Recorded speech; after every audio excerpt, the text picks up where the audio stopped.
Good morning, Manong Ted, DJ Chacha. Good morning po, Miss Pasensya na ha, Dana. kasi ito yung gustong unahin ni Chacha.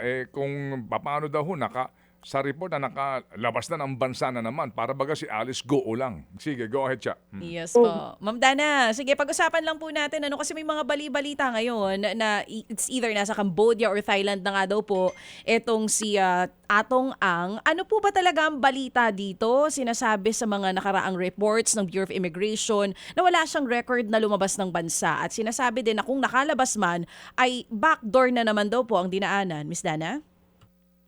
DJ Cha, sa records po ng BI, masasagot natin for all international ports of entry and exit na tinatauhan po ng BI, wala pong record na lumabas po itong si Mr. Atong Ang. What was the last record na meron si Mr. Atong Ang dyan po sa inyo? I don't have it right now lang po, pero parang 2024 na travel, papasok po ng bansa. Oo, galing po saan?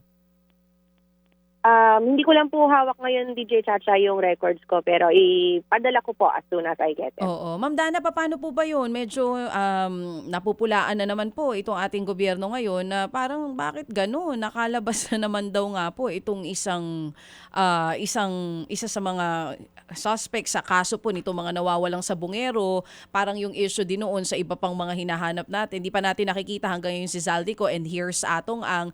Yun po bang backdoor exit na sinasabi? Hindi po ba kailangan tutukan din yun para hindi na po sila makalabas pa ng bansa?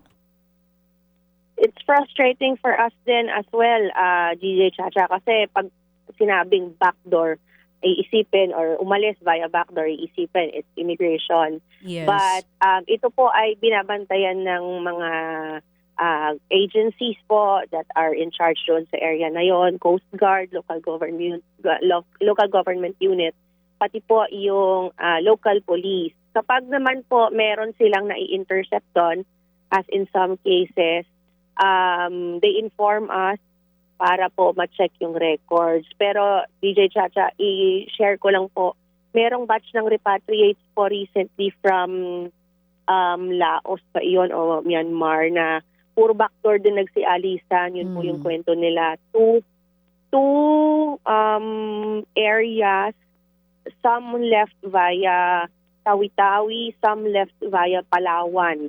So yun po yung kinikwento nila. Oo. Ma'am Dana, how many backdoor exits do we have here na talagang ngayon tinututukan na para hindi na po maulit yung mga ganitong insidente? Doon po sa pag-aaral ng Interagency Council Against Trafficking, may na-identify po sila na tatlo na tinatawag na irregular migration corridor. So yun po yung proper terminology na ginagamit po nila, irregular migration corridor. There is one in Palawan and then two po in Tawi-Tawi. Patawid po yan pare-parehas. Pwede pong malapit po na tawiran using a boat. Oo, yung pong binabanggit ninyo na yung dalawa nasa Palawan and then yung isa, Tawi-Tawi, kapag sa Palawan ang exit mo, saan diretso niyan? And if it's in Tawi-Tawi, saan din po ang punta nun? Parang ang ano po niyan, pare-parehas Malaysia po ang ending nila. But ang nakikita po natin ngayon, even for the trafficking victims, once they enter Malaysia, yung mga nabivictimize po ng scam hubs, they go to other countries as well. At ngayon po ba sa mga reports last week, talagang confirmed na si Atong Ang ay wala na sa bansa at dumaan ng backdoor?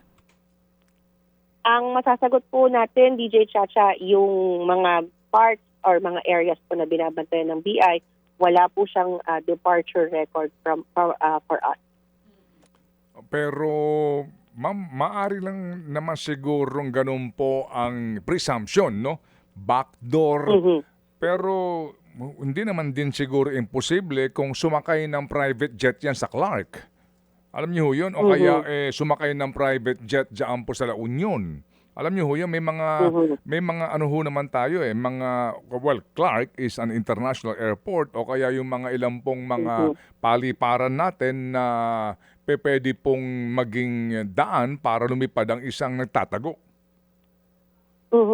Pero Manong Ted, kapag private jet, siguro mas hindi secret ito pag private jet kasi it would require the approval of a lot of government agencies before makaalis po ang isang eroplano. Kasi syempre gagamit yan ng airspace, gagamit yan ng daan sa so hindi basta-basta makakalipad yan.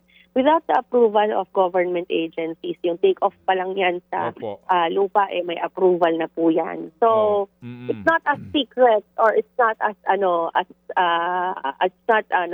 mahirap itago. Oo naman. Pero nga yun, maari kasing lantad yung flight, pero tago yung pasahero.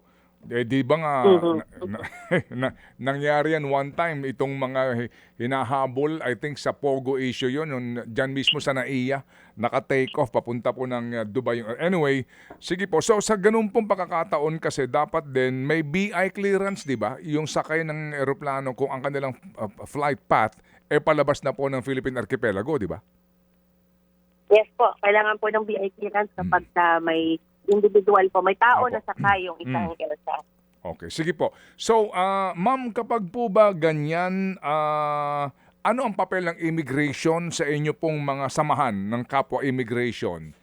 Kung meron pong, parang kay Alice Guo lang na insidente, meron ba kayong ugnayan yan kung sakali po na halimbawa lang kung naandun siya sa Thailand o tatawid ng Myanmar o pupunta ng Cambodia o saan man po na pwedeng tumawid po ng immigration to immigration?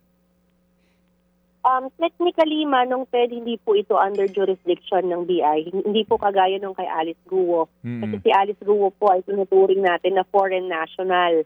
So meron siyang deportation case with the BI talaga. Talagang she was up for arrest with the BI. Okay. Mr. Atong Ang po is a Filipino, so hindi po siya saklaw ng BI. Pero tayo po, ang role natin is to get intelligence information na ibinabato po natin sa Department of Justice na ginagamit po nila dun sa investigation. But we're working more on the behind the scenes for this one because technically nga po, he's not under our jurisdiction. Pero because of our relationships then with the other immigration agencies sa ibang bansa po, we are able to get some intelligence information that we are able to share with DOJ. Okay, sige po. Ma'am, ito lang pong diretsuhin ko na, itong si Vitaly, na-deport po ninyo, pero nagpa-interview siya sa ilang pong mga content creators at ang sinasabi nga niya, sa akin naman, di na bago yun yung sinasabi niya. Sa Pilipinas daw po, pera-pera lang. Sabi ko, mukhang di naman niya siguro bagong balita yan. Pero dito, tinutumbok niya mismo ay diyan sa immigration. Kaya daw siya nakakuha ng video magmula nang siya makulong hanggat siya makaalis nga ng Pilipinas. Ano po tugon doon ng Bureau? Yes, medyo masakit nga, Manong Ted, to hear this. Nung nagkaroon po ng investigation, yung management po under Commissioner Viado, dito po sa insidenteng ito, nakita po na he took the video sometime June or July kasi sabi niya mga 60 days na daw siyang nandoon sa facility. Nung tiningnan po yung paligid niya during the video, nandun po yung isa yung nakahiga po sa kama kasama niyang foreign national. Iyon po ay dati nang accosted for smuggling cell phones inside the facility. And from that time up to early this year po, meron ng mga inalis na mga tauhan ng WF, yung ating warden's facility doon, for lapses doon sa pagbabantay po, doon sa pasilidad natin. Nung Biyernes din, Manong Ted, nagkaroon ulit ng mass raid for both facilities. And meron na namang mga cellphones, meron na naman pong mga gadgets na lumabas na tumambad po nung nagkaroon ng raid. Yun nga, para din kayo sa bilibid, mawalang galang lang po, ganun at ganoon pa rin. Kasi nga, may mga nakukorap. Ano ba ang, wala ba kayong CCTV dyan? Ano ba ang mga kaparaanan para hindi na nga, para matigil na ito, kumbaga, Mama Dana? Apo, meron naman, Manong Ted, pero ang difference po ng BIWF is it's a little bit more loose than the jails natin kasi technically po hindi siya jail kasi holding facility po ito dahil ang punitive action ng BI for deportees for illegal aliens ay deportation and not pagkakakulong. So parang ito po ay temporary na pinaglalagakan, pinutuluyan ng mga up for deportation. Pero bawal pa nga rin talaga ang cellphones. Pinapayagan po sila na gumamit ng kanilang mga cellphones for around an hour every day noon para po kontakin ng kanilang family, yung kanilang counsel or yung kanilang embassy. Mhm. So, ayun po, Manong Ted, mukhang naabuso na naman itong pribilehiyong ito. So, isang kinukonsidera po ni Commissioner Viado is to make everything low-tech na lang. Total, inaabuso po ito. Alisin na lang po yung privileges for the cellphone use. Pero, syempre, kailangan pa rin yung karapatan nila na makagamit po ng contact ways for contact ng kanilang pamilya. So landline na lang po yung kinokonsidera po na magkaroon din ng mga parang video call booth doon sa isang open area para kita po ng lahat. Oh, sige. So dito sa particular na dayuhan na ito, no, itong si Vitaly na ito, ilan ang nasangkot dito sa sinasabi nga na suhulan para makagamit ng cellphone at ano ang kanilang estado? Ilan sila? Ano ang kanilang rango? At ano ang estado? Sinibak sila pero hindi tanggal sa serbisyo. Baka naman floating lang at maya-maya balik na naman. Ang initial pa lang natin, hindi direct dito, Manong Ted, but generally involved in pagpupuslit po or may lapses rather dun sa pagpupuslit ng gadget. Kasi ang nakita po na talagang may confirmation na nagpupuslit po ay yung katabi niya, yung kasama niya doon sa kanyang area. So mukhang yun po ang nagdadala ng kanyang mga gadgets na ginagamit niya. Ngayon po, 3 doon sa ating mga tauhan. There was one contractual agent na natanggal po sa serbisyo last year.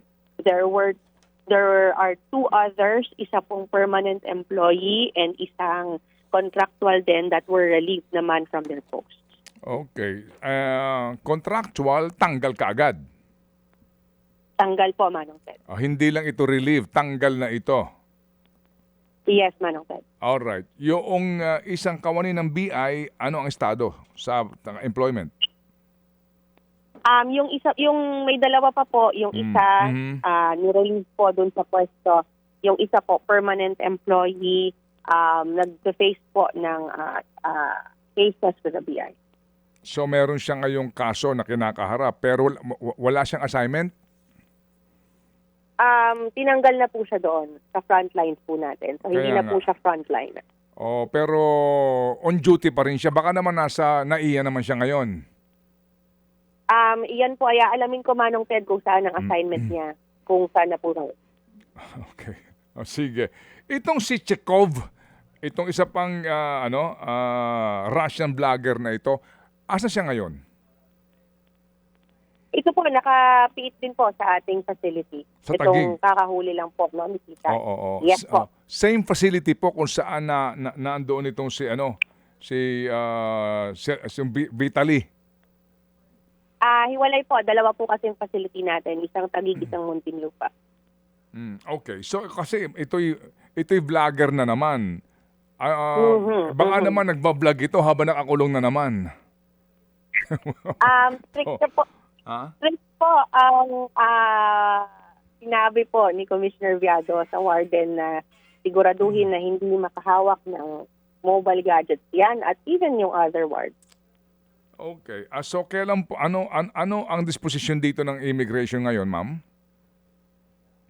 Yes, Manong Ted, mukhang maraming changes na kailangan gawin dyan po. Major changes na kailangan gawin dyan sa BIWF because maraming naaabuso na pribilehiyo and mukhang may mga nag-e-enjoy dun sa pag-abuso ng mga pribilehiyo na yun. So, definitely, there are people that are going to face consequences. Kakasuhan, kung kinakailangan kasuhan, kung makitang may mga lapses po. Yan din ang instruction talaga ni Commissioner. Okay, sige. So dito kay Chekhov, kailan ang kanyang deportation? Hindi naman to ikukulong na eh. Kasi wala naman siyang complainant, di ba? So far po, wala pa po. Inaantay lang natin kung meron, pero kung wala po, immediately na po yan i-report. Okay, sige. So salamat po na marami, Ma'am Dana, sa inyo pong informasyon na binahagi po sa aming pong programa. Thank you, Ma'am.